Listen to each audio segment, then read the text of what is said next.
जहाँ ऐसा एक संसार वहाँ जिसमें लोग वो रहते हैं कर जाते अलग जो नाम यहाँ। पूछा जब मैंने कौन थे वो, दादा ने बतलाया जिसमें रुचि न रहती थी इतिहास मुझे वो भाया। सुनो ध्यान से मित्रों वो इतिहास सुनाता हूँ, आज मैं रह के बीते कल की बात बताता हूँ।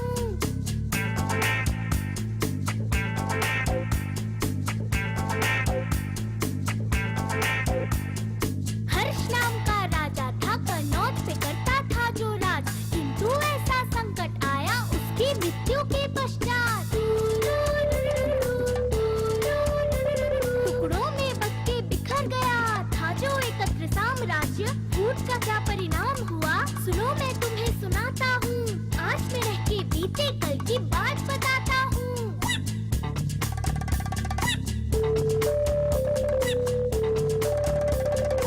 एक था गजनी का शासक, गौरी था जिसका नाम, लूट पाट कर घर को भरना नित दिन जिसका काम, हम बच्चों का डरना उसके खौफ का परिणाम। शत्रु से रहना बच के ज्ञान की बात बताता हूँ, आज मैं रह के बीते कल की बात सुनाता हूँ।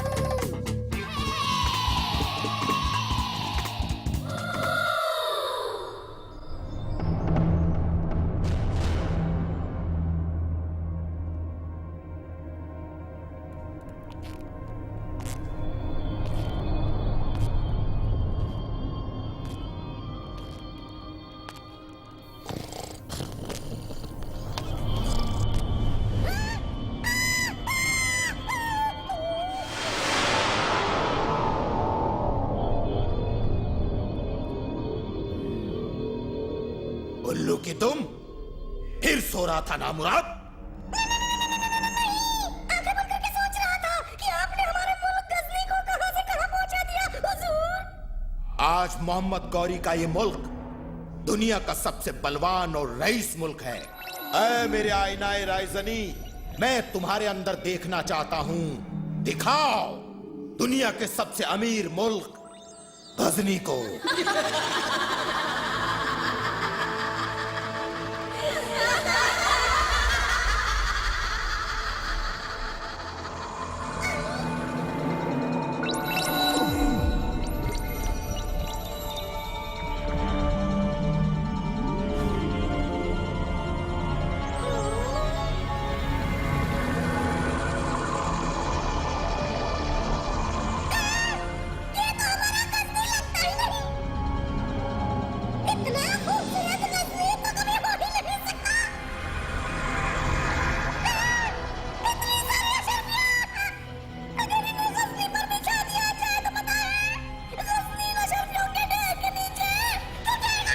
कौन सा मुल्क है ये जहाँ दूध की नदियां बह रही हैं, जिसके खजाने में इतनी अशरफियां है?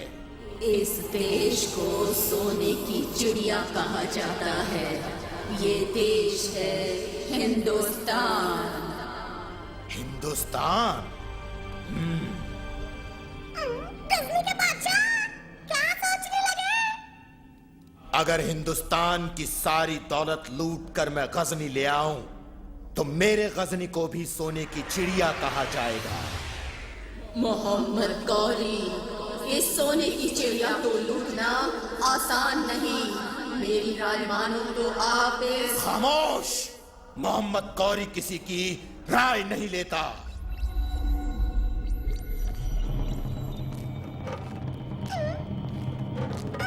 कहाँ चल दिए? बदरू! खामों का बीच में क्यों चुमा रही? उल्लू की औलाद, 9,999 बार तेरे से कहा है जाते हुए मत टोका कर मुझे, फिर तूने आज टोक दिया।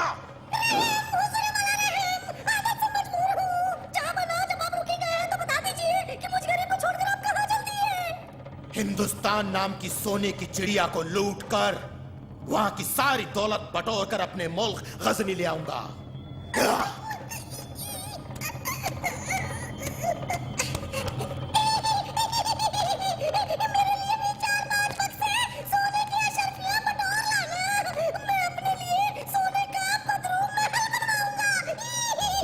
गजनी के जाबाज सिपाहियों, आज तक हमने बड़े बड़े राज्यों को जीता है, लेकिन जितना खजाना दिल्ली में है उतना सब राज्यों के खजाने को मिलाकर भी नहीं होगा।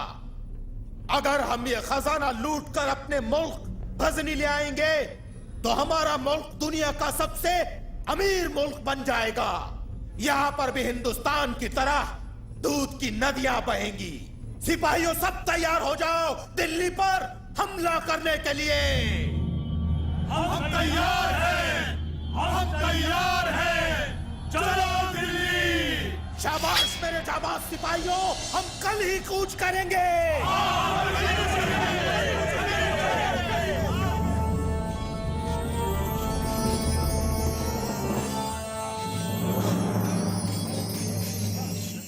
बहुत बढ़िया, सिपाहियों लगे रहो। अपने बाजुओं में इतनी शक्ति भर लो कि तुम्हें देखते ही मोहम्मद गौरी की सेना की धोती ढीली हो जाए। सेनापति जी, आप बिल्कुल चिंता मत कीजिए। हम ऐसी तलवार चलाएंगे कि शत्रुओं की धोती ढीली नहीं हुई तो भय के मारे गिली अवश्य हो जाएगी। एकदम पते की बात कही है तुमने।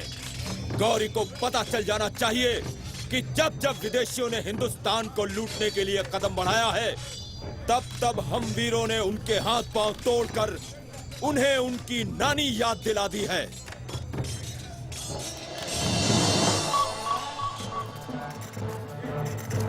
आए? खूंखार सिंह! मूर्ख! सब सैनिक युद्ध की तैयारी कर रहे हैं और तू यहाँ बैठा पान लगा रहा है, हा?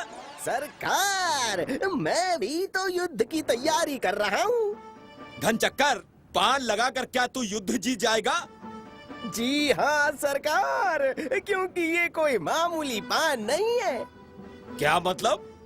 मतलब सरकार, इस पान में एक बहुत ही खास चीज मिलाई गई है।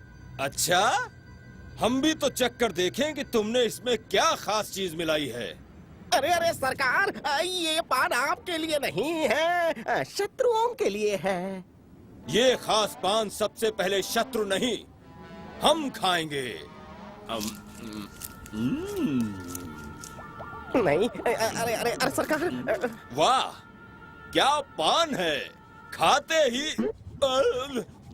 ये पेट में गुड़गुड़ की आवाज कहाँ से आने लगी?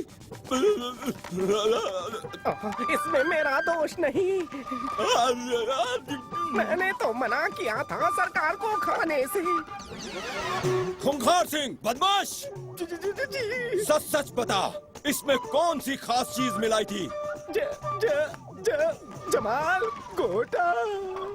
क्या तूने मुझे जमाल घोटा खिलाया? मैं तुझे जिंदा नहीं छोड़ूंगा। कहीं भैंस पानी में। क्या हुआ सरकार? पानी है? हाँ, लीजिए। जल्दी कीजिए सरकार, कहीं देर ना हो जाए। तू ये तलवार पकड़, मैं अभी आता हूँ। खूंखार सिंह का वार कभी खाली नहीं जाता।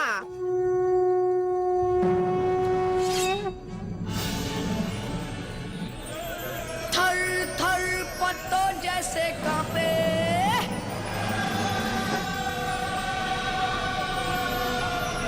कांपे कांपे शत्रुओं के प्राण। थर थर पत्तों जैसे कांपे, कांपे कांपे शत्रुओं के प्राण। रणभूमि में आ जाए जब बन के हो तूफान। पृथ्वीराज चौहान, पृथ्वीराज चौहान, पृथ्वीराज चौहान, पृथ्वीराज चौहान।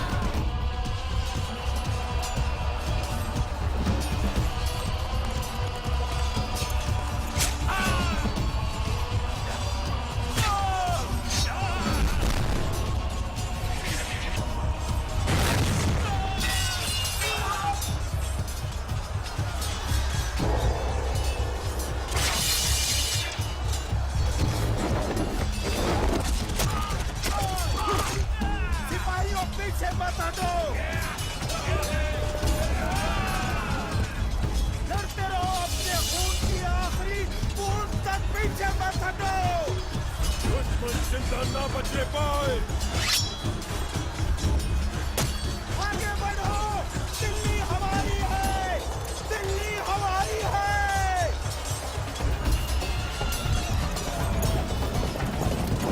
आक्रमण!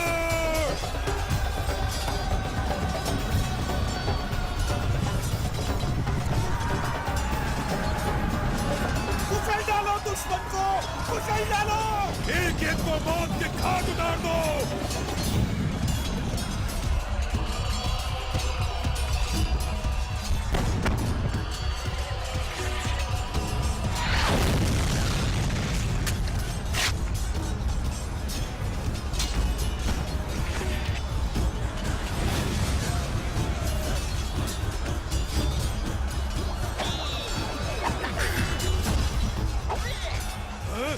क्यों बे चूहे, हवा में तलवार क्यों हिला रहा है?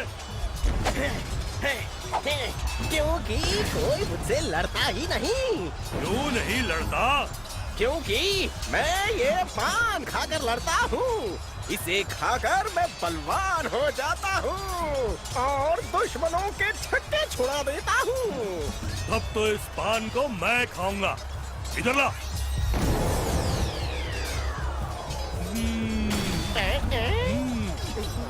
अब मैं तेरे छक्के छुड़ाऊंगा।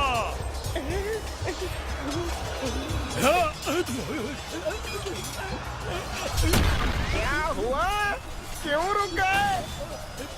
तू रुक, तू यही रुक। मैं अभी आता हूँ, मैं अभी आता हूँ। खूंखार सिंह से पंगा, जो मुझसे टकराएगा पेट पकड़कर भाग जाएगा।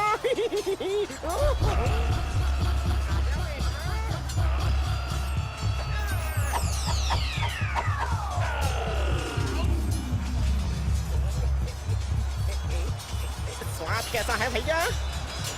ये क्या? ओ मेरे गोटे जमाल, दिखा दे अपना कमाल। ये भी गया। किसका साहस किसका डर बढ़ पाए जो आगे, सुध को जाए शत्रु का तुम दबा के भागे, सामने अपने देख बड़ा वीर अटल चक्कर। पृथ्वीराज चौहान, पृथ्वीराज चौहान, पृथ्वीराज चौहान, पृथ्वीराज चौहान। अरे कायरो, कहाँ जा रहे हो? मैदान जंग छोड़कर भाग रहे हो, वीर दिखाकर। हमें नहीं लड़ना पृथ्वीराज की सेना से। आपको भी अपनी जान बचानी है तो आप भी लौट चलो यहाँ से। मैं तुम्हारी तरह कायर नहीं।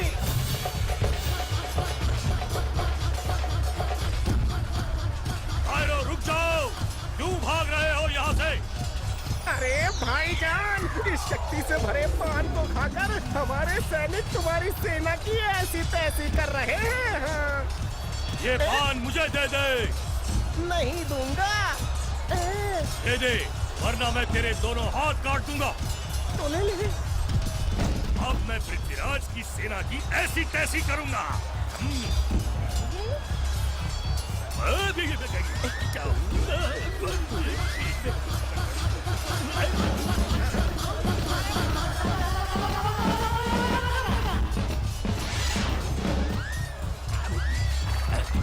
सिपह सालार, तुम भी सैनिकों के साथ मैदान जंग छोड़कर भाग रहे हो?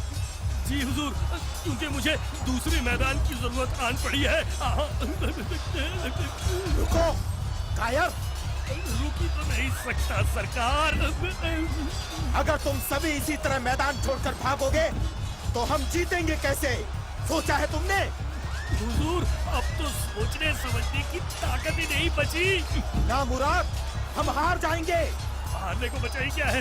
आधी सेना भाग गई है और आधी सेना दूसरे मैदान में बैठी है। मैं भी चला। मुझमें जब तक जान है मैं युद्ध करूंगा, चाहे मैं मर क्यों न जाऊं।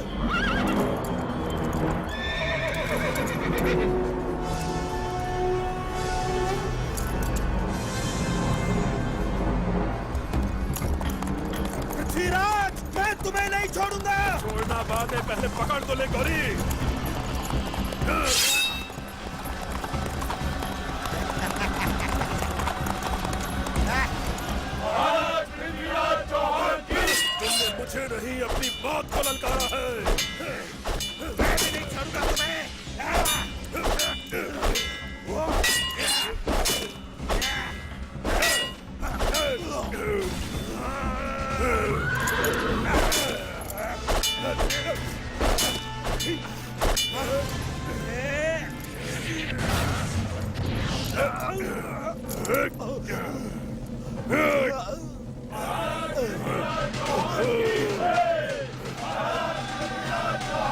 अरे वाह!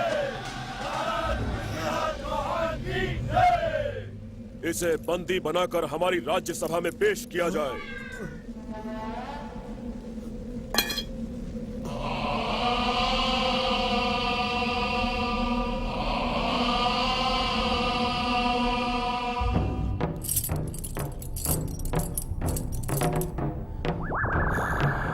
मोहम्मद गौरी, छोटे बड़े राज्यों को जीतकर तुमने सोचा कि तुम दिल्ली जीत लोगे, लेकिन पृथ्वीराज चौहान इतना कमजोर नहीं जो तुम्हारे जैसे लुटेरे से हार जाए। महाराज, मैं अपनी हार कबूल करता हूं। दिल्ली पर हमला करके मैंने बहुत बड़ी गलती की है, मुझे माफ कर दीजिए। महाराज, ये सिर्फ दिल्ली का नहीं, पूरे भारतवर्ष का शत्रु है। इसे क्षमा नहीं किया जा सकता। ये एक लुटेरा है, इसे दंड अवश्य मिलना चाहिए, और वो दंड है मृत्यु दंड। महाराज, मैंने सुना है कि भारत के राजा बड़े दयालु होते हैं, अपने बड़े से बड़े दुश्मन को भी मुआफ कर देते हैं। ठीक सुना है तुमने। हम अपनी शरण में पड़े शत्रु को कभी नहीं मारते और ना ही किसी निहत्थे शत्रु पर वार करते हैं। हम तुम्हें भी माफ कर सकते हैं अगर तुम सच्चे दिल से अपने खुदा की कसम खाकर वादा करो कि तुम फिर कभी भी भारतवर्ष की तरफ आंख उठाकर नहीं देखोगे। मैं सच्चे दिल से अपने खुदा की कसम खाकर कहता हूं महाराज, मैं अपनी बची सेना के साथ वापस अपने मुल्क गजनी चला जाऊंगा और फिर कभी भारतवर्ष को लूटने की कोशिश नहीं करूंगा। ठीक है गौरी, हमने तुम्हें माफ किया। इस जान बख्शी के लिए शुक्रिया महाराज। शुक्रिया मेरा नहीं, अपने उस खुदा का अदा करो जिसकी कसम खाकर तुमने मुझे वचन दिया है। जाओ। महाराज, आपने इसे क्षमा क्यों किया? मोहम्मद गौरी इंसान की नहीं, सांप की संतान है महाराज। वो कल न तो दया करेगा और न ही किसी की जान बख्शेगा। ये क्या किया महाराज? चंद्रपाल जी, कल तो कभी आता ही नहीं। यदि वो कल आ भी जाए तो हो सकता है हमें ही ना पाए। अतीत तो एक समाधि होती है और भविष्य किसी ने देखा नहीं। जो वर्तमान है उसे ही हम जानते हैं। अतीत और भविष्य के बीच में फंसकर हम वर्तमान की खुशियों को क्यों खोएं? आज हमारा विजय दिवस है, खुशियों का दिन। आज दिल्ली में खुशियां मनाई जाएं। महाराज की जय हो! महाराज की जय हो!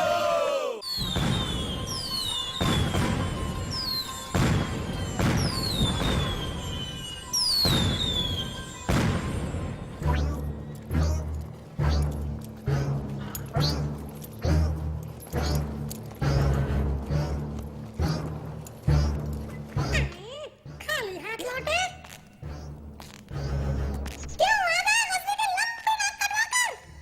हिंदुस्तान लूटने गए थे तो था बड़ा जोश, अब उड़ गए होश।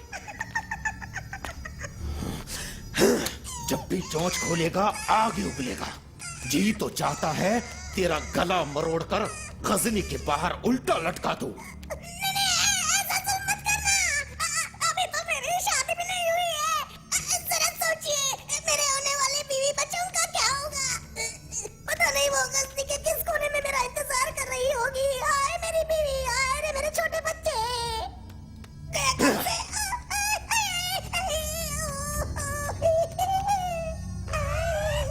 मेरी गर्दन। कमबख्त, जले पर नमक क्यों छिड़कता है? मैं तो इतना ही कह रहा था कि अगर हिंदुस्तान के राजा ने गजनी पर हमला बोल दिया तो ना ही गजनी रहेगा, ना ही ये महल। ऐसा हरगिज नहीं होगा। हिंदुस्तान के राजा कभी दूसरे मुल्क पर हमला नहीं करते। इसी का तो फायदा उठाना है बदरू। मैं इतनी जल्दी हार नहीं मानूंगा। मैं फिर से दिल्ली पर हमला करूंगा, फिर से। लगता है इस महल की शानो शौकत छोड़कर मुझे हाथ में कटोरा पकड़ तू फिर कुछ बोला?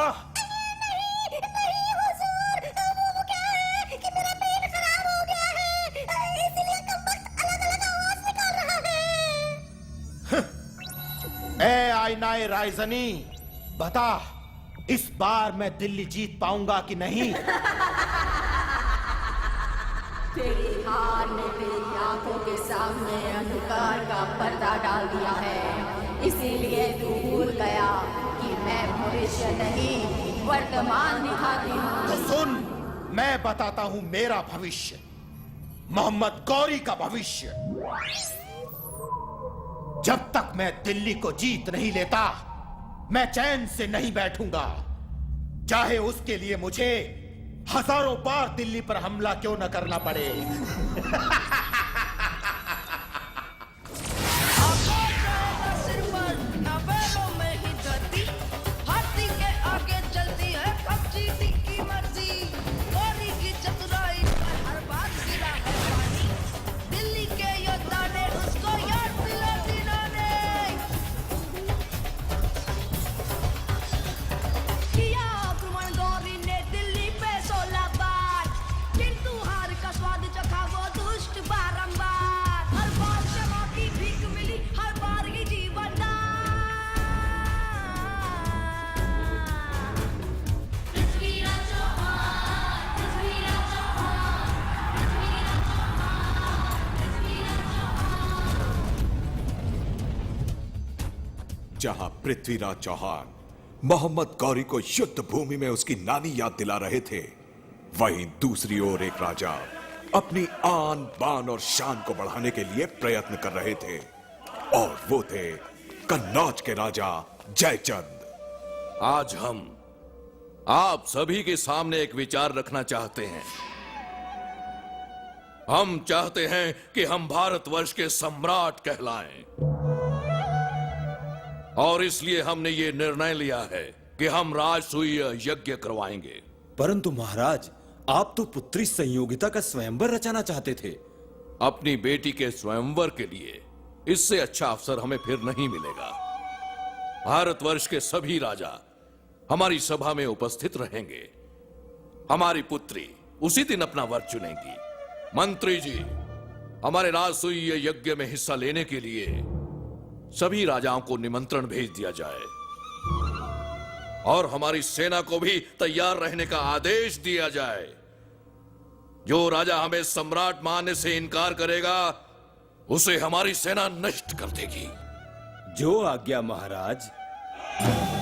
और हुआ भी वही।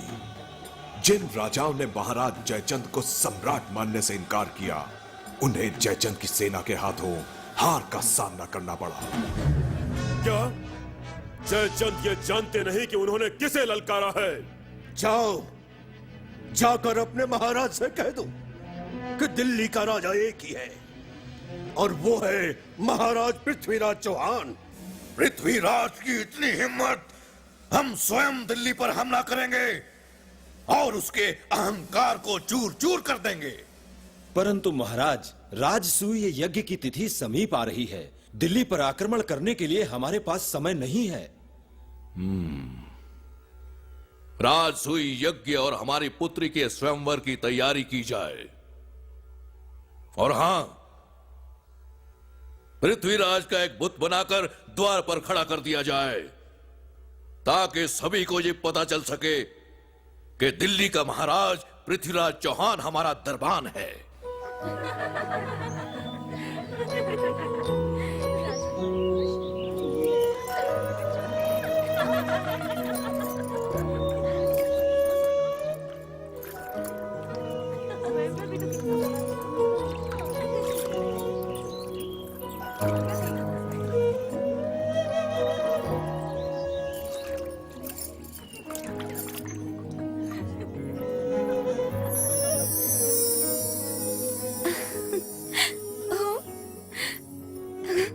अरे अरे रुक, देखो राजकुमारी को छेड़कर चली गई। पता है हमारी राजकुमारी कितनी खुशनसीब है। देश भर से शूरवीर राजा महाराजा स्वयंवर में हिस्सा लेने आ रहे होंगे। खुश नसीब तो वो राजा होगा जिसके गले में हमारी राजकुमारी वरमाला डालेंगी। क्यों राजकुमारी जी, ठीक कहा ना मैंने? अरे हमारी राजकुमारी कोई ऐसे वैसे राजा के गले में वरमाला थोड़ी ना डालेंगी। जो राजा सबसे बहादुर, सबसे शूरवीर होगा वही हमारी राजकुमारी को ले जाएगा। हाँ, हाय, कौन होगा वो खुश नसीब राजकुमार? पृथ्वीराज चौहान। हाँ? क्या? परंतु महाराज तो उन्हें अपना शत्रु मानते हैं। क्यों? इसीलिए ना, क्योंकि उन्होंने पिताजी के सामने सर झुकाने से मना कर दिया। परंतु मैंने तो सोच लिया है कि मैं विवाह करूंगी तो सिर्फ पृथ्वीराज चौहान से। परंतु राजकुमारी जी, मैंने तो सुना है कि महाराज ने उन्हें स्वयंवर का आमंत्रण भेजा ही नहीं है, फिर वो कैसे आएंगे? क्या? वे स्वयंवर में जरूर आएंगे। इसके लिए तुम्हें मेरी मदद करनी होगी। बोलो, करोगी ना? मैं आपके लिए क्या कर सकती हूँ राजकुमारी जी? मेरा एक पत्र महाराज पृथ्वीराज चौहान के पास पहुँचाना है। तू अपने पति को मेरे पास भेज दे, मैं उसे सब समझा दूंगी। सुनो, ये पत्र सिर्फ महाराज पृथ्वीराज चौहान के हाथों में ही देना, ठीक है? जो आज्ञा राजकुमारी जी। और सुनो, उत्तर अपने साथ ही लेकर आना। जब तक मुझे अपने पत्र का उत्तर नहीं मिलेगा, मेरे मन को चैन नहीं आएगा। मैं शीघ्र ही लौटूंगा राजकुमारी जी।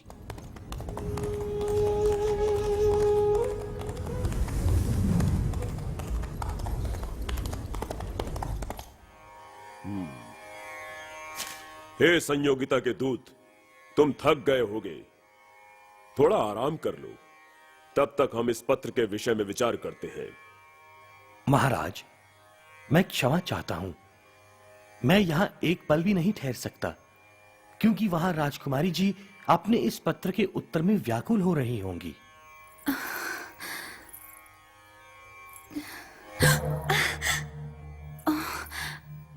तुम हो? तुम्हारे पति अभी तक नहीं लौटे? आप इतनी व्याकुल क्यों हो रही हैं? वे बस आते ही होंगे राजकुमारी जी। राजकुमारी जी की जय। लीजिए, वे आ गए। जल्दी बताओ, क्या संदेश लाए हो? ये पत्र आपके लिए महाराज पृथ्वीराज चौहान ने भेजा है।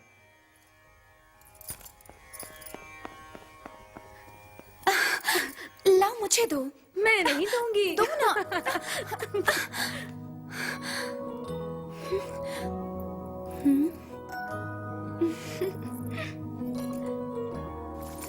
वे आएंगे। तुमने सुना? वे जरूर आएंगे। मुझे पता था, मैंने कहा था ना, वे आएंगे। मुझे पता था वे आएंगे। वे आएंगे, वे आएंगे।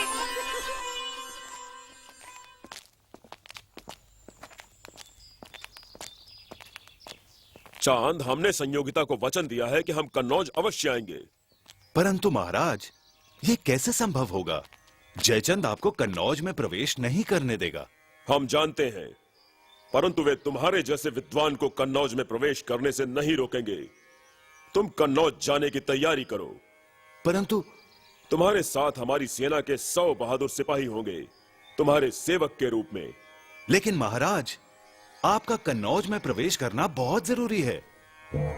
हम भी तुम्हारे साथ ही कन्नौज में प्रवेश करेंगे, लेकिन एक महाराज की तरह नहीं, तुम्हारे खास सेवक के रूप में। चांद, अब चलने की तैयारी करो। 2001, 2051, 5000।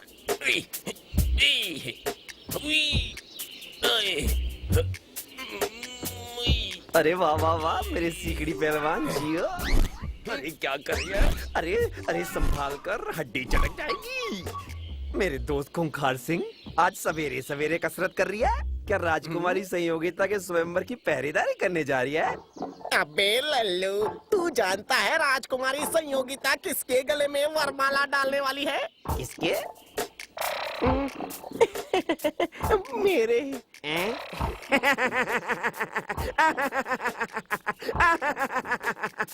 चुप चुप, मजाक कर रही है? आज तक तूने ऐसा कौन सा खंबा उखाड़ा है जो राजकुमारी संयोगिता उन वीरों को छोड़कर तेरे गले में वरमाला डालेगी? अपने मुंह से अपनी तारीफ कैसे करूं? पर सुन, तुझे क्या लगता है गौरी की सेना महाराज पृथ्वीराज चौहान के डर से भागी है? बिल्कुल नहीं। ये तो मेरे पान का कमाल है। ये बात सारा हिंदुस्तान जानता है। और तू पूछता है क्या किया है मैंने? अच्छा, बहुत उड़ रही है, इतना है दम तो इसे उठा के दिखाओ। बोला भी तो क्या बोला? पर्वत बोलता, पहाड़ बोलता। अरे ये भी कोई उठाने की चीज है?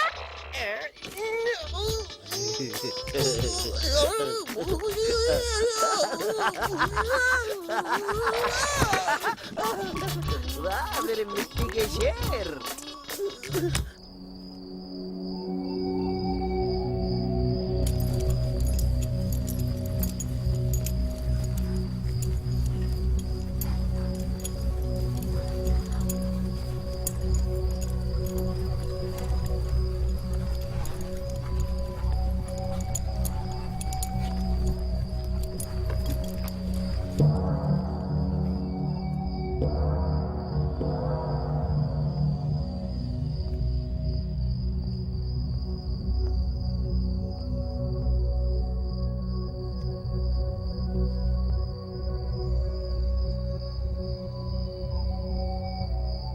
महाराज, हम यहाँ पर इस तरह अधिक दिन तक सुरक्षित नहीं रह सकते।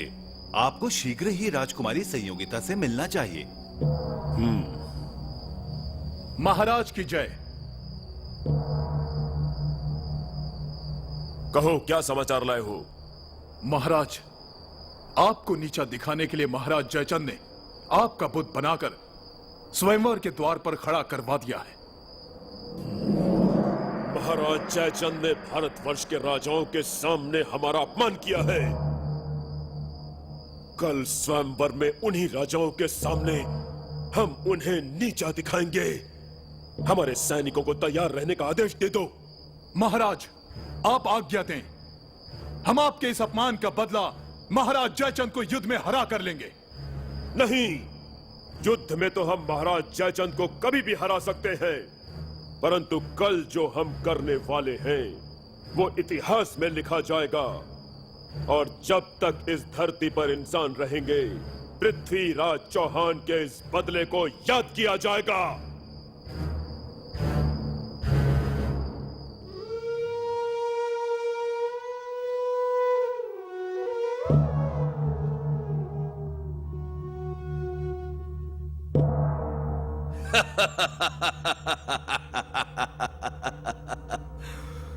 आज हम बहुत प्रसन्न हैं क्योंकि आज हमारा राजसूय यज्ञ पूर्ण हुआ और आज भारतवर्ष के राज्यों के वीर राजा यहां हमारी पुत्री संयोगिता के स्वयंवर में पधारे हैं। हमारी पुत्री जिस वीर राजा को अपने योग्य समझेगी उसी के गले में वरमाला डालेगी। आओ पुत्री संयोगिता।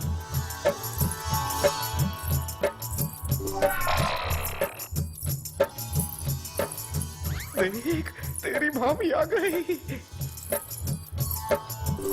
प्रणाम कर भाभी को। पहले वरमाला तो पढ़ने दे। वरमाला भी पड़ जाएगी, मैं तैयार हूँ।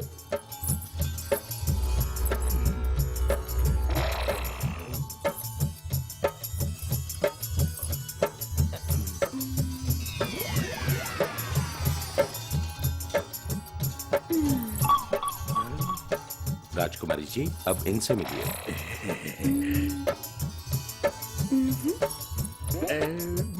ये आपको अवश्य पसंद आएगा। ओंकार, तुझे छोड़कर वो बाकी राजाओं को क्यों देख रही है? किसी और को पसंद कर लिया तो? अरे लल्लू, वरमाला तो मेरे ही गले में पड़ेगी। ये तो क्या है कि बाकी राजाओं का मान रखने के लिए वो सबके पास जा रही है बस। इनके बारे में क्या विचार है?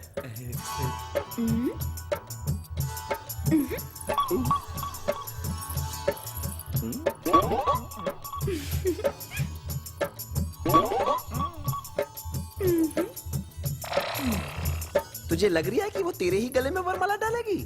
और नहीं तो क्या, उसने अभी तक किसी भी राजा के गले में वरमाला डाली है क्या? बोल बोल, चुप क्यों हो गया? नहीं तो फिर संयोगिता मैं ही जीता। ये आपको अवश्य पसंद आएंगे।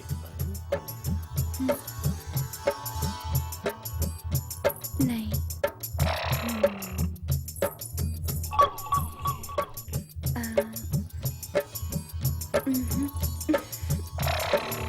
इनमें से कोई भी पसंद नहीं?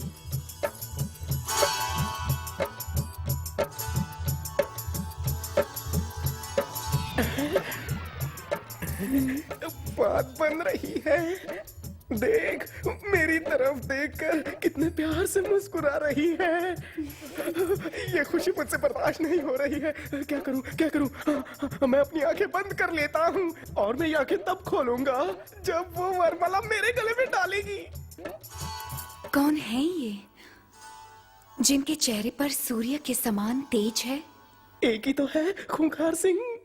राजकुमारी जी, ये तो सिर्फ एक मूर्ति है। परंतु खड़ा तो स्वयंवर के पंडाल में है ना। मैं जानना चाहती हूँ ये वीर हैं कौन? तुम्हारा होने वाला पति। ये दिल्ली के चौहान वंश के वीर राजपूत पृथ्वीराज चौहान हैं। इनकी वीरता के किस्से तो सारा भारतवर्ष जानता है। गजनी का शासक भी इनके नाम से कांपता है। यही है मेरे प्राणनाथ। अरे उसने तो वरमाला डाल दी। कहाँ?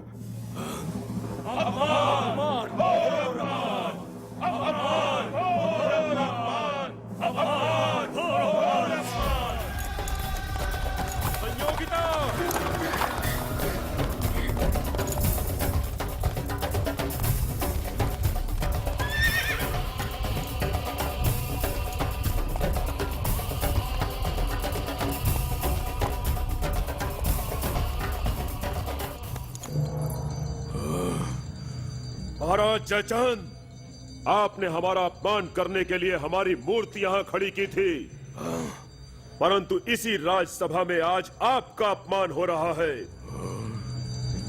आपकी बेटी ने वरमाला हमारी इस मूर्ति के गले में नहीं, हमारे गले में पहनाई है, और अब मैं अपनी पत्नी को आप सबके सामने लेकर जा रहा हूँ। क्या? जिससे अपने जीवन का मोह न हो वही मेरा रास्ता रोकने की कोशिश करे। पृथ्वीराज, रुक जाओ! रोको उसे!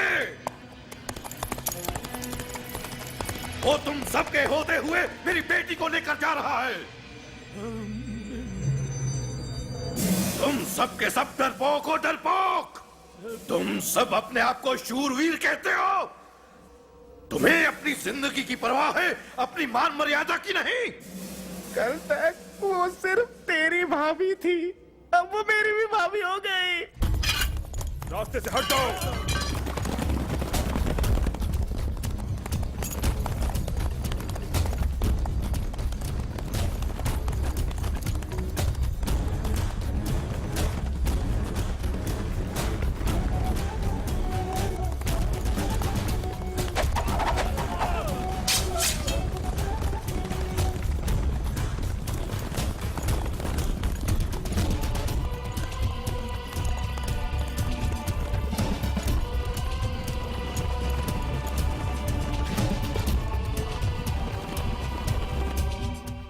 स्वयं पृथ्वीराज को रोकेंगे, स्वयं। पृथ्वीराज, अब तेरी मौत निश्चित है।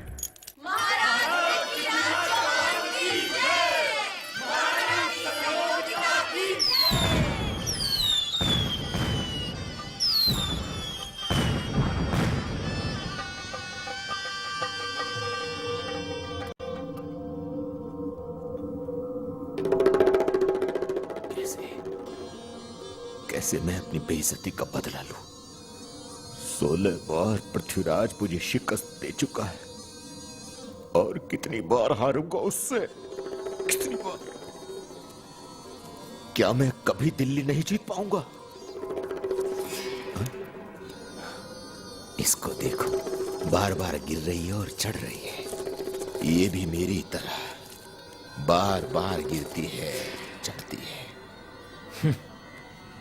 इस जरा सी मकड़ी की हिम्मत तो देखो, बेकार कोशिश कर रही है। हाँ? ये जीत सकती है तो मैं क्यों नहीं जीत सकता? मैं पृथ्वीराज से अपने इस अपमान का बदला लेकर रहूंगा। क्षमा करें महाराज, परंतु हम अकेले पृथ्वीराज की सेना का सामना नहीं कर सकते और पूरे भारतवर्ष में कोई भी ऐसा राजा नहीं जो पृथ्वीराज की सेना से लोहा ले सके। मैं सब जानता हूं। स्वयंवर में उन सब की ताकत की पहचान हो गई थी मुझे। डरपोक हैं सबके सब, परंतु एक राजा है जो हमारी सहायता कर सकता है, मोहम्मद गौरी। हमारी राजपूत सेना के साथ जब गौरी की सेना मिलकर लड़ेगी तो पृथ्वीराज की हार निश्चित है, निश्चित होगी उसकी हार। हम भी आपके अपमान का बदला लेना चाहते हैं, परंतु मैं मोहम्मद गौरी से सहायता लेने की सलाह आपको नहीं दूंगा। यहां आकर वो हमारी आपसी फूट का लाभ उठाएगा। वो न सिर्फ भारत को लूटेगा बल्कि अपने धर्म का भी खुलकर प्रचार करेगा। इस समय मुझे केवल पृथ्वीराज का अंत दिखाई दे रहा है। मैं अपने वंश पर लगे इस कलंक को पृथ्वीराज के लहू से मिटाऊंगा। महाराज, ऐसा करके आप अपनी ही बेटी को विधवा बना रहे हैं। क्या आप अपनी बेटी को चिता में जलते हुए देख सकते हैं? जय सिंह, क्या तुम्हें इतना भी याद नहीं? एक राजपूत की मान मर्यादा किसी भी संबंध से ऊंची होती है। हम अपनी पुत्री के सुहाग को मारकर सही कर रहे हैं या नहीं, यह सोचना हमारा काम नहीं। इसके लिए इतिहास शायद हमें क्षमा कर दे, परंतु हमने अपने वंश पर लगे कलंक को पृथ्वीराज के लहू से साफ नहीं किया तो इतिहास हमें कभी क्षमा नहीं करेगा। जोधमल। जी महाराज। तुम इसी क्षण गजनी के लिए प्रस्थान करो और मोहम्मद गौरी को हमारा संदेश दो। महाराज जयचंद आपकी तरफ दोस्ती का हाथ बढ़ाना चाहते हैं। आप पृथ्वीराज पर आक्रमण कीजिए, हमारी सेना आपका पूरा पूरा साथ देगी। दिल्ली को जी भर कर लूटे और लूट की सारी दौलत आपकी होगी। अब आएगा हमें मजा शिकार करने का। किस जानवर का शिकार करने जा रहे हैं हुजूर आला? मुझे भी ले चलिए, अपना वार कभी खाली नहीं जाता। अले ले ले ले मेरे प्यारे बद्रू, मैं किसी ऐसे वैसे जानवर का नहीं, दिल्ली के शेर पृथ्वीराज चौहान का शिकार करने जा रहा हूँ। 16 बार हार के मेरी नाक कटवा चुके हैं, अब 17वीं बार हार के क्या मेरी पूंछ कटवाएंगे? मेरे जिगर के टुकड़े बद्रू, तुझे बद्रू महल चाहिए ना? इस बार मैं तेरे लिए बद्रू महल जरूर बनवाऊंगा, क्योंकि इस बार मुझको पृथ्वीराज चौहान को हराने से कोई नहीं रोक सकता। मुझे भी तो बताइए कि इस बार आप पृथ्वीराज की नैया कैसे डुबाने वाले हैं? तो सुन बद्रू मेरे भाई, मेरे दोस्त, हिंदुस्तान के राजाओं का गुस्सा उनकी नाक पर बैठा रहता है। इसीलिए वे कितने ही बलवान क्यों न हो, आपस में लड़ना कभी नहीं छोड़ते, और इसी फूट का फायदा मैं उठाऊंगा। हुजूर,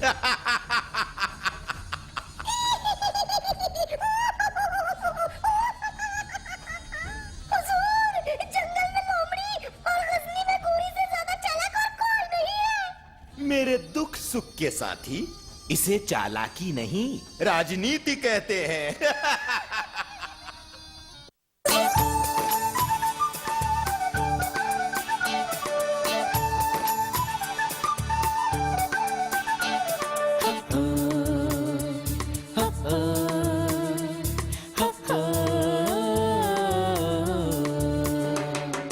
मेरा दिल है जिद्दी बच्चा, तू गुड़ियों की रानी है। मेरा दिल है जिद्दी बच्चा, तू गुड़ियों की रानी है। मेरी धड़कन थका मुसाफिर, तू एक छाँव सुहानी है। मेरा दिल है जिद्दी बच्चा, तू गुड़ियों की रानी है। मेरी धड़कन थका मुसाफिर, तू एक छाँव सुहानी है।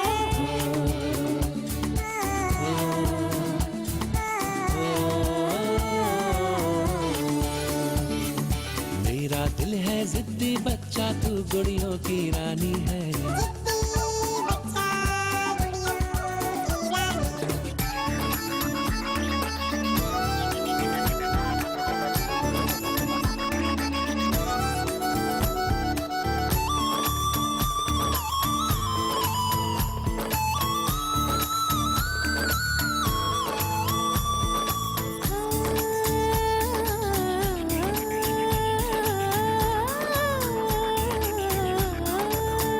मेरा मुख है रूखा मौसम, तू रुत है हरियाली की, मेरी सांसें तन्हापन की, तू मंजिल खुशहाली की।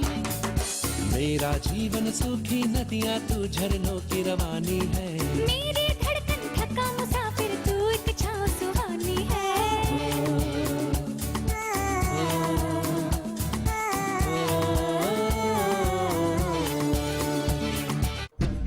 उधर गजनी में मोहम्मद गौरी ने एक विशाल सेना तैयार कर ली थी।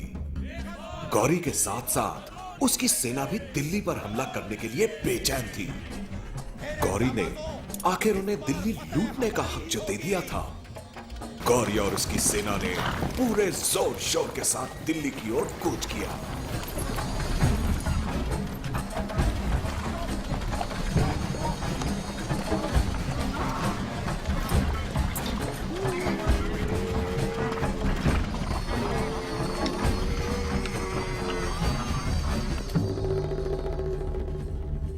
कन्नौज में जयचंद ने अपनी सेना के साथ मोहम्मद गौरी का स्वागत किया। जयचंद और गौरी की सेना ने मिलकर एक विशाल रूप ले लिया था। दूर से देखकर ऐसा लग रहा था जैसे एक समुद्र दिल्ली को निगलने के लिए आगे बढ़ रहा है।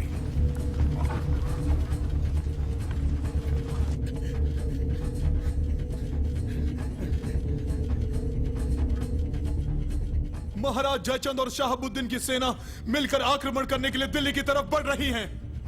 क्या ये जयचंद ने क्या कर दिया?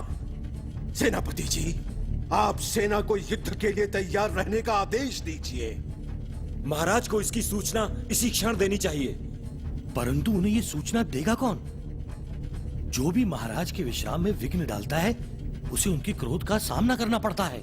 पृथ्वीराज को अब राजमहल से बाहर लाने का समय आ गया है। मैं उसको पत्र द्वारा राष्ट्र के प्रति उसके धर्म और कर्तव्य की याद दिलाऊंगा। जयचंद गौरी के साथ मिलकर दिल्ली पर आक्रमण के लिए आगे बढ़ चुका है। समय आ गया है कि तुम राष्ट्र के प्रति अपने कर्तव्य का पालन करो। पृथ्वीराज, ऐसा रहो कि इतिहास तुम्हें इस बात के लिए कभी क्षमा न करे। अरे महाराज, अचानक आप इतने चिंतित क्यों हो गए? क्या कहलवाया है गुरुजी ने? संयोगिता, प्रेम से भरे अपने इस छोटे से संसार में रहकर हम अपने कर्तव्य को भूल गए थे। गुरुजी ने हमें हमारा धर्म याद दिला दिया।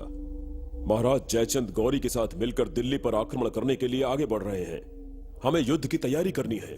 महाराज, जब बदले की भावना किसी इंसान के सर चढ़कर बोलने लगती है, तब उसे हर वो इंसान दोस्त लगने लगता है जो उसके बदले की भावना को पूरा करे।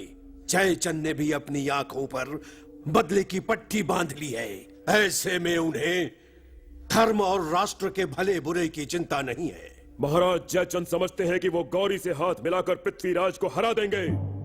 वो शायद ये भूल रहे हैं कि पृथ्वीराज के बाजुओं में इतनी ताकत है कि वे दिल्ली की तरफ उठने वाले किसी भी हाथ को काट सकते हैं। आने दो उन दुश्मनों को।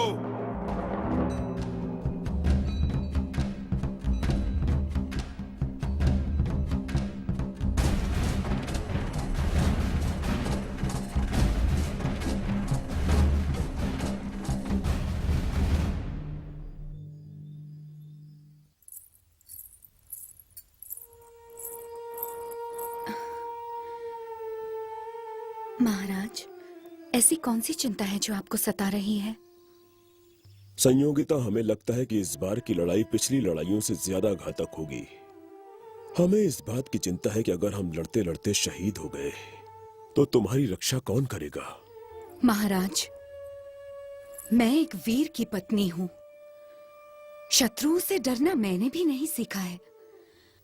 इससे पहले कि मेरे पिता या वो विदेशी गौरी मुझ तक पहुंचे, मैं सती हो जाऊंगी। यही हमारी परंपरा रही है और ये परंपरा तब तक चलती रहेगी जब तक शत्रु एक भारतीय नारी पर हाथ डालने की कोशिश समाप्त नहीं कर देता। संयोगिता, हमें तुम पर गर्व है। तुम जैसी हर भारतीय नारी पर गर्व है। इस संसार में हम ना भी रहें तो भी इतिहास हमारे प्रेम को सदा याद रखेगा। महाराज, सुना है हर इंसान का पुनर्जन्म होता है। मैं ईश्वर से प्रार्थना करती हूँ कि हर जन्म में मेरे स्वामी आप ही हों। आपके सिवा मैं किसी और के बारे में सोच भी नहीं सकती।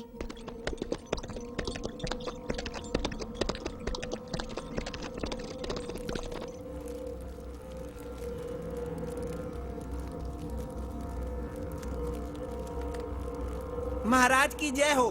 महाराज, एक दूत आपके लिए ये पत्र दे गया है।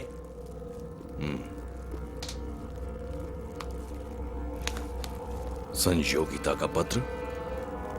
महाराज, अपने अपमान की आग को ठंडा करने के लिए आप जो करने जा रहे हैं, उससे सारे भारतवर्ष को दुख हुआ है और सबसे अधिक दुख मुझे हुआ है। अगर मेरे प्राणनाथ को कुछ हुआ तो आप मुझे भी जीवित नहीं पाएंगे। ये एक राजपूत की बेटी का वचन है। और एक बात ध्यान रखिएगा महाराज, जो राजा शत्रु से मिलकर अपने ही देश को लूटता है, उसे मैं तो क्या, आने वाला भविष्य भी कभी क्षमा नहीं करेगा।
सैनिक शत्रु के 10-10 सैनिकों को मारेगा। आगे बढ़ो।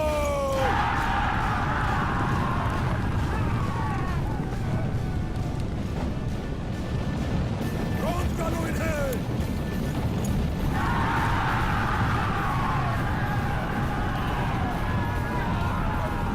आगे बढ़ो।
ये ले। भागो, खूंखार सिंह का बार इधर ही आ रहा है। अगर ये हमारे मुंह में चला गया तो एक बार फिर हमें दूसरे मैदान की तरफ भागना होगा।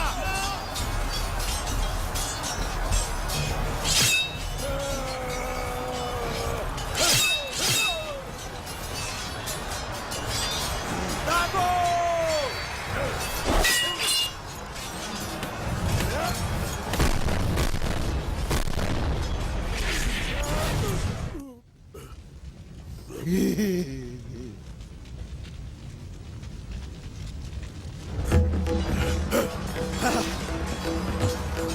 अपने जाबाज सैनिकों से कहो कि वो पृथ्वीराज को घेर ले। जाओ, पृथ्वीराज को चारों तरफ से घेर लो।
बंदी बना लो इसे।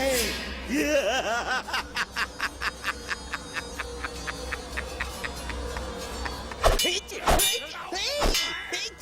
ले। हैं? नहीं, खूंखार सिंह के जीते जी कोई भी लल्लू पंजू छछुंदर बंदर मेरे महाराज को बंदी बनाकर नहीं ले जा सकता। गौरी की सेना, हमसे पंगा ना लेना।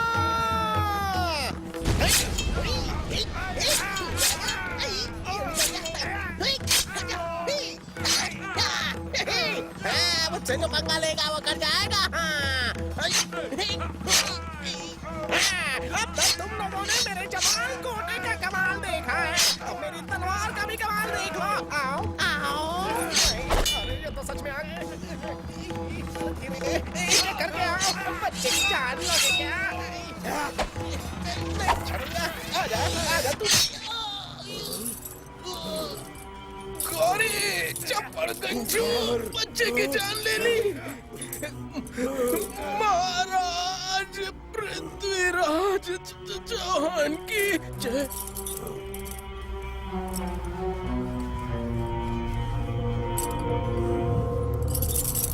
बड़ा आया था पृथ्वीराज को बचाने के लिए। जंजीरों में जकड़कर इस पृथ्वीराज को मेरे दरबार में पेश किया जाए।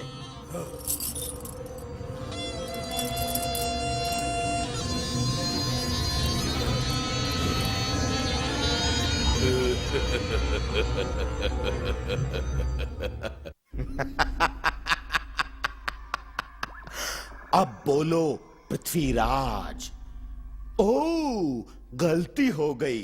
दिल्ली के महाराज पृथ्वीराज चौहान। तुम्हारे साथ क्या सलूक किया जाए? हाँ? वही जो मैंने हमेशा तुम्हारे साथ किया है। जख्मी शेर शिकारी के लिए खतरनाक होता है। तुम्हारी परंपरा मुआफ करने की है। लेकिन हमारे यहां दुश्मन का नामो निशान मिटाने का हुक्म होता है। गौरी, क्या तुम्हारे यहाँ खुदा के नाम पर झूठा वचन देने का भी हुक्म है, जो तुमने मुझे वचन देकर भी दिल्ली पर आक्रमण किया? पृथ्वीराज, इसे राजनीति कहते हैं, जो तुम्हारे जैसे राजाओं के साथ खेली जाती है। हम तुम्हें जिंदा रख सकते हैं, बशर्ते कि तुम हमारी गुलामी कबूल कर लो। तुम्हारी गुलामी कबूल करने से तो अच्छा होगा कि मैं मौत को गले लगा लूं।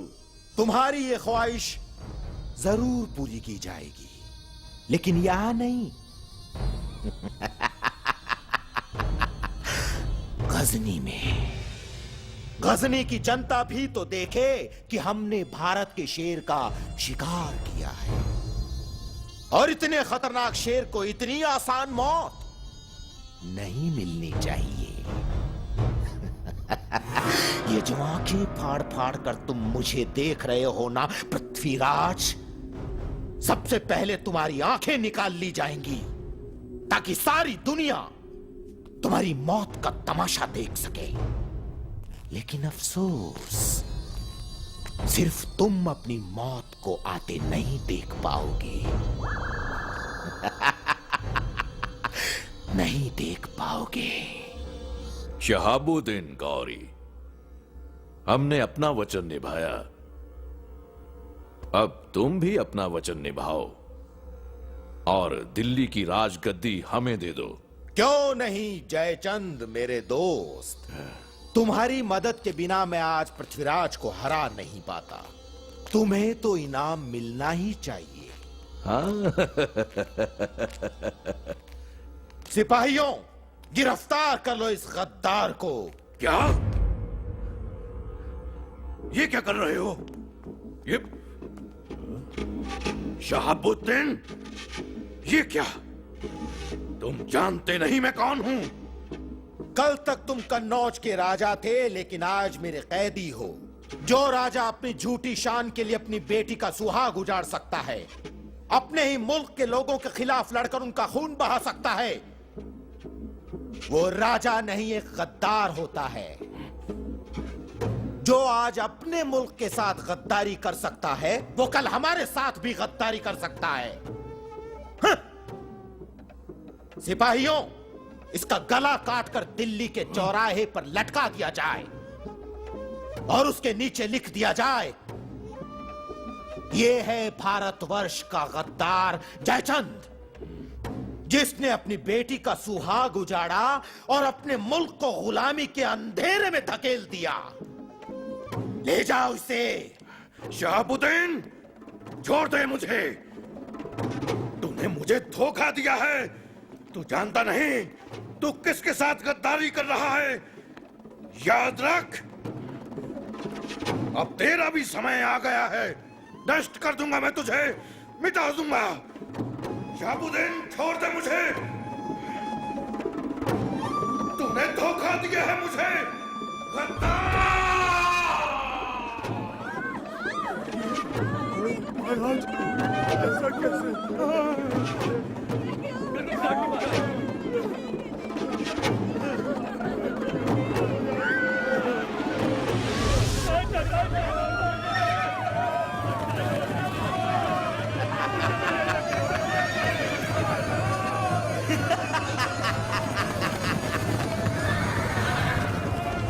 लूट लो दिल्ली को, लूट लो।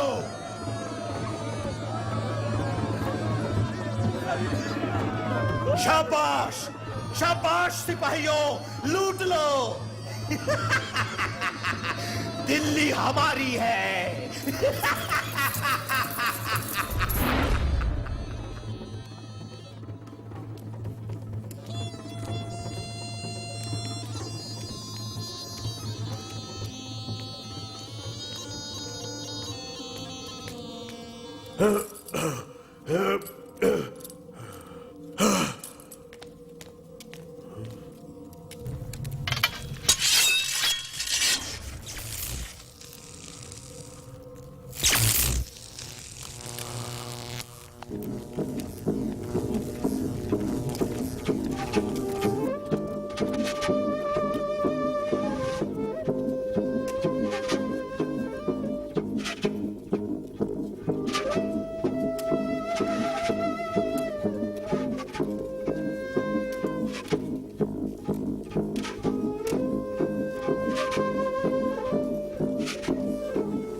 मैंने दुष्ट गौरी को 16 बार माफ किया। यही मेरे जीवन की सबसे बड़ी भूल थी। अब भी अगर मुझे एक मौका मिल जाए, सिर्फ एक मौका, तो इस बार मैं उसे नहीं छोड़ूंगा। मार दूंगा उसे, खत्म कर दूंगा। गजनी वासियों, सोने की चिड़िया कहे जाने वाले भारतवर्ष को हमारी सेना लूट कर वापस आई है। इस बेशुमार दौलत से हमारा मुल्क अमीर हो जाएगा। हथकड़ियों में जकड़ा ये कैदी है दिल्ली का राजा पृथ्वीराज चौहान। ये वही पृथ्वीराज चौहान है जिसने हमारी सेना को जंग में 16 बार शिकस्त दी। 16 बार। लेकिन आज ये हमारे सामने एक अंधा कैदी बनकर खड़ा है। जल्द ही सबके सामने इसे सजाए मौत दी जाएगी। सजाए मौत।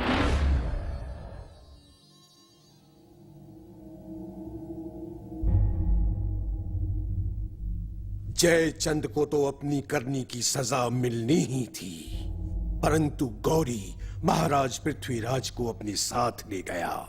इस आक्रमण के बाद हमारे देश को भी संभलने में समय लगेगा। ऐसे में शहाबुद्दीन फिर से भारतवर्ष पर आक्रमण कर सकता है और वो महाराज को भी जीवित नहीं छोड़ेगा। नहीं, महाराज को मौत की सजा देने से पहले शहाबुद्दीन को अपनी मौत का सामना करना होगा। गुरुजी, आप मुझे गजनी जाने की आज्ञा दीजिए। ईश्वर की कृपा रही तो शहाबुद्दीन गौरी की मौत की सूचना आपको शीघ्र ही मिल जाएगी। गौरी को नए नए करतब देखने का शौक है, मुझे इसका फायदा उठाना चाहिए। महाराज पृथ्वीराज चौहान ने बचपन में शब्द भेदी बाण चलाने की कला सीखी है। हाँ, यही ठीक रहेगा। किसी तरह गौरी के सामने महाराज की ये कला दिखाने का मौका मिल जाए। इसके बाद गौरी को कोई नहीं बचा पाएगा। यही आखिरी मौका है बदला लेने का। आपने भले ही पृथ्वीराज को हरा दिया, परंतु आपने अभी उनका एक करतब तो देखा ही नहीं। आंखें ना होने के बावजूद उनका निशाना इतना पक्का है कि वे सिर्फ आवाज सुनकर तीर चला सकते हैं, और उनका तीर ठीक निशाने पे जाकर लगेगा। नामुमकिन। आप स्वयं अपनी आंखों से देख लीजिए। ठीक है, पृथ्वीराज की मौत से पहले हम उसका ये हुनर भी देख लेंगे, और अगर उसका निशाना चूक गया तो याद रखो पृथ्वीराज के साथ साथ तुम्हारा भी सर कलम कर दिया जाएगा। मैं तैयार हूं। अब यदि आपकी आज्ञा हो तो क्या हम इस कला को दिखाने की तैयारी शुरू कर सकते हैं? आज्ञा है। सिपाही, इसे पृथ्वीराज के पास ले जाओ।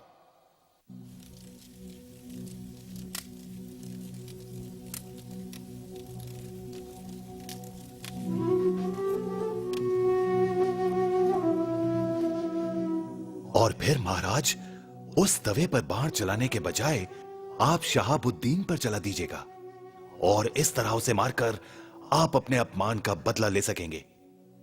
परंतु मुझे पता कैसे चलेगा कि शहाबुद्दीन कहां बैठा है? वो आपको बाण चलाने का हुक्म देगा। सबके सामने मैं आपको बता दूंगा कि शहाबुद्दीन कहां बैठा है।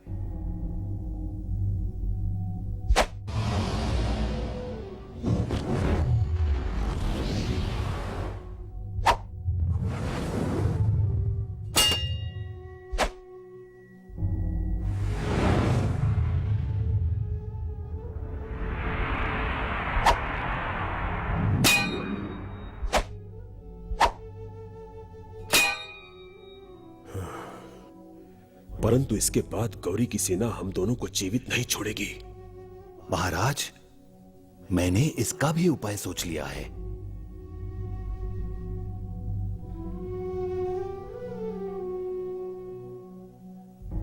मैंने महाराज पृथ्वीराज को आपके सामने अपने निशाने का प्रदर्शन करने के लिए तैयार कर लिया है। वे भरी सभा में एक तवे के ऊपर निशाना लगाएंगे, जिस पर आपका एक सैनिक वार करेगा।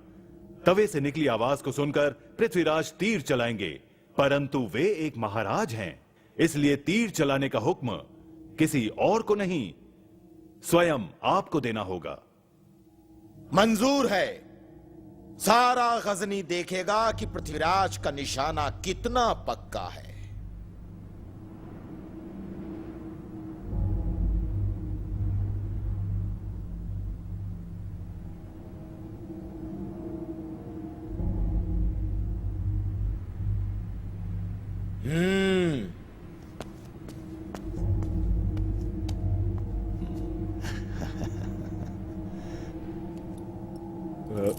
लो।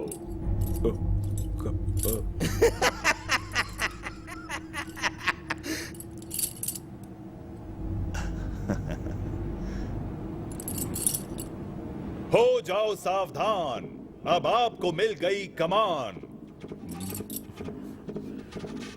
अब निशाना बांध कर लगाओ ऐसा, पहले सुनो कि कहां है तवे का शैतान बैठा। 4 बांस और 24 गज ऊपर है, 8 अंगुली की ऊंचाई पर सजा है। चूके ना निशाना तेरा तभी मजा है, इस पापी की यही बड़ी सजा है। महाराज पृथ्वीराज चौहान की जय।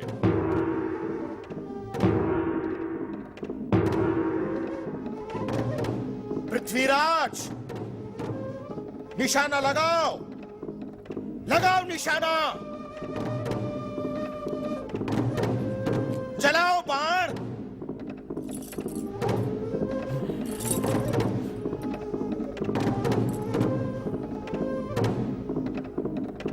बाण चलाओ, चलाओ बाण।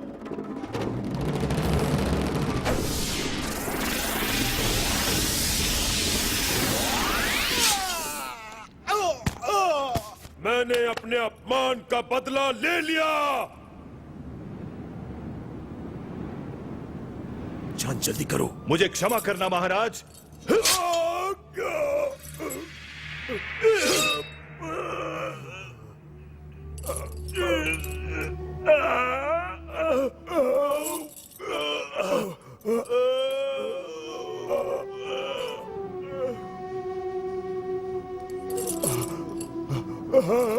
धोखा,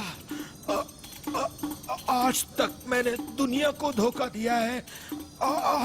आज गौरी को पृथ्वीराज ने धोखा दिया।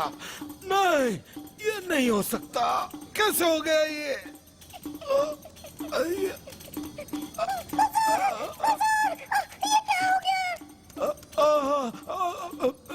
मैं मर रहा हूँ बद्रू।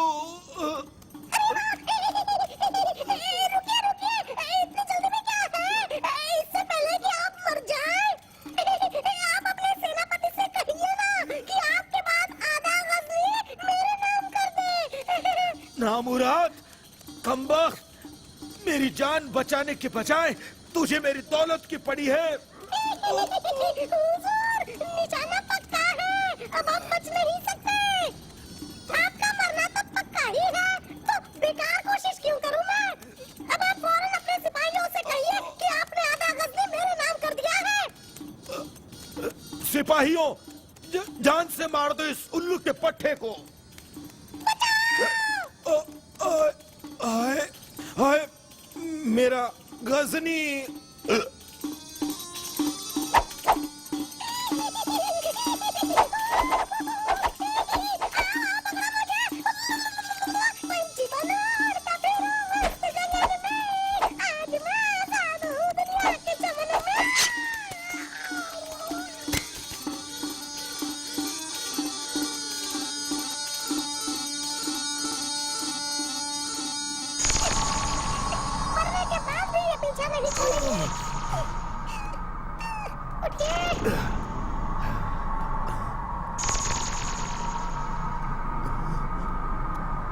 पृथ्वीराज, तुमने मुझे जान से मारा है, मैं तुम्हें नहीं छोड़ूंगा, मर के भी नहीं छोड़ूंगा।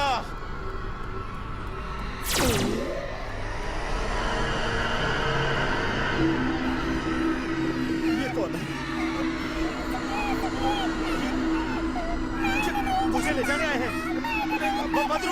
सिपाहियों, अरे कोई है? कोई मेरी आवाज क्यों नहीं सुन रहा है?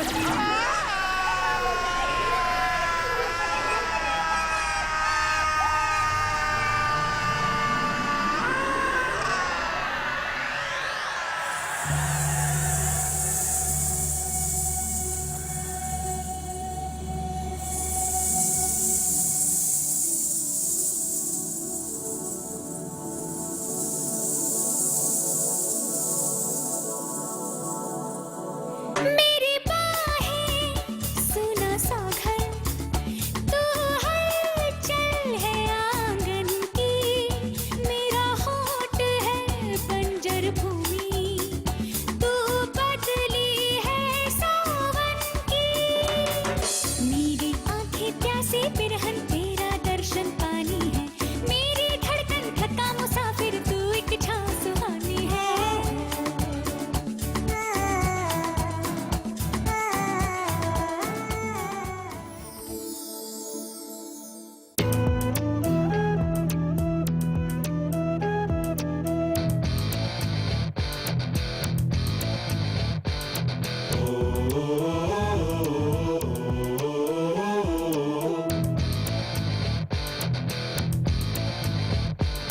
जिसको सूरज करे सलाम, जिसको चंदा करे सलाम,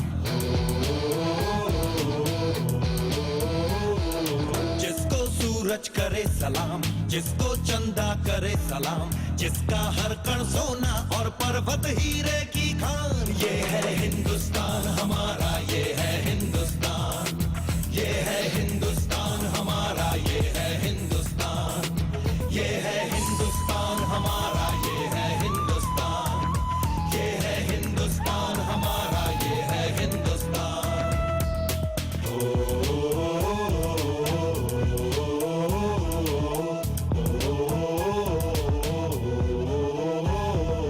तीन तरफ है सागर जिसके एक तरफ हिमालय है,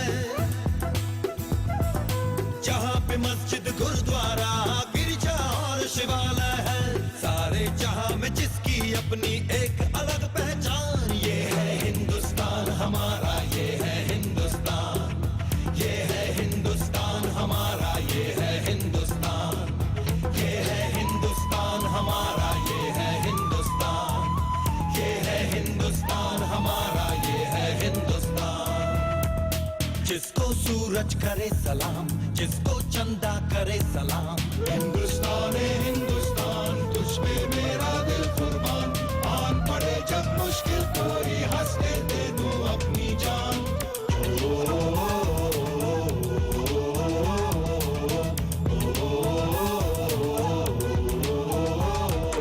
गंगा यमुना और जहां चार धर्म का संगम है,